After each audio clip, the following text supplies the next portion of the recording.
അല്ലേ? നബി സല്ലല്ലാഹു അലൈഹി വസല്ലമ ജീവിച്ചിരിക്കുന്ന സമയത്ത് എത്ര മക്കൾ മരിച്ചിട്ടുണ്ട്? 6 മക്കൾ അള്ളാഹുവിൻ്റെ റസൂൽ സല്ലല്ലാഹു അലൈഹി വസല്ലമ ജീവിച്ചിരിക്കുന്ന സമയത്ത് തന്നെ മരിച്ചവരാണ്. നബിക്ക് എത്ര മക്കളുണ്ടായിരുന്നു? 7 മക്കളാണ്. ആ 7 മക്കളിൽ 6 മക്കളുടെയും വേർപാട് കൺമുമ്പിൽ കണ്ട ഒരു വാപ്പയാണ് അള്ളാഹുവിൻ്റെ റസൂൽ സല്ലല്ലാഹു അലൈഹി വസല്ലം. ഈ 6 മക്കളുടെ മരണത്തിന്റെ സമയത്തും അള്ളാഹുവിന് ഇഷ്ടമില്ലാത്തൊരു വാക്ക് അള്ളാഹുവിൻ്റെ റസൂൽ സല്ലല്ലാഹു അലൈഹി വസല്ലമയുടെ നാവിൽ നിന്ന് വന്നിട്ടില്ല. ഇന്നാ ലില്ലാഹി വ ഇന്നാ ഇലൈഹി റാജിഊൻ. ഞങ്ങൾ അള്ളാഹുവിൽ നിന്നുള്ളവരാണ്, അള്ളാഹുവിലേക്ക് തന്നെ മടങ്ങുന്നവരാണ്. ആ ഇസ്തിർജാ ചൊല്ലുക എന്നുള്ളത് വലിയൊരു കാര്യമാണ്. ഇവിടെ പരീക്ഷണങ്ങൾ ഉണ്ടാകും, ദുഃഖങ്ങൾ ഉണ്ടാകും, നഷ്ടങ്ങൾ ഉണ്ടാകും, പ്രിയപ്പെട്ടവരുടെ മരണം നമ്മൾ കാണേണ്ടി വരും. അവിടെ ക്ഷമിക്കുന്നവർക്ക് നിങ്ങൾ സന്തോഷ വാർത്ത അറിയിക്കുക. വബശ്ശിരി സാബിരീൻ. അള്ളാഹുവിന്റെ റസൂലെ, ക്ഷമിക്കുന്നവർക്ക് നിങ്ങൾ സന്തോഷ വാർത്ത അറിയിക്കുക. ആരാണ് ക്ഷമിക്കുന്നവർ? അല്ലദീന ഇദാ അസാബത്ഹും മുസീബ ഖാലു ഇന്നാ ലില്ലാഹി വ ഇന്നാ ഇലൈഹി റാജിഊൻ.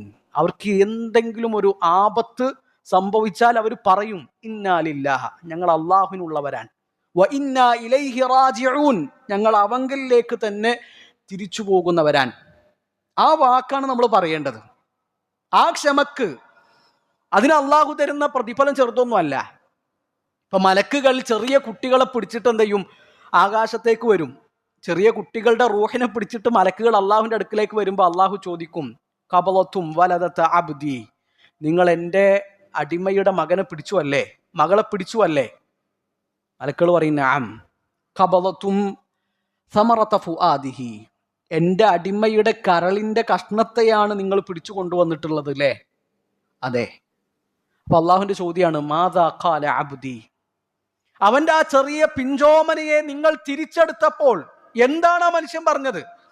അയാൾ എങ്ങനെയാണ് പ്രതികരിച്ചത്? അയാളുടെ മറുപടി എന്തായിരുന്നു? അപ്പൊ മലക്കുകൾ പറയും, ഹമിദക വസ്തർജഅ, അല്ലാഹുവേ, ആ മനുഷ്യൻ നിന്നെ സ്തുതിച്ചിരിക്കുന്നു, അൽഹംദുലില്ലാ എന്ന് പറഞ്ഞിരിക്കുന്നു.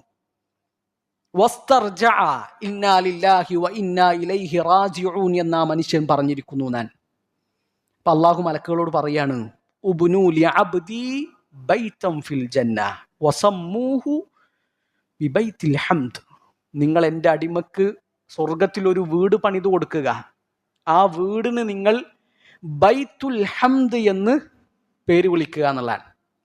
അത് ക്ഷമക്ക് അള്ളാഹു കൊടുക്കുന്ന സമ്മാനമാണ്, ക്ഷമക്ക് അള്ളാഹു കൊടുക്കുന്ന കൂലിയാൻ.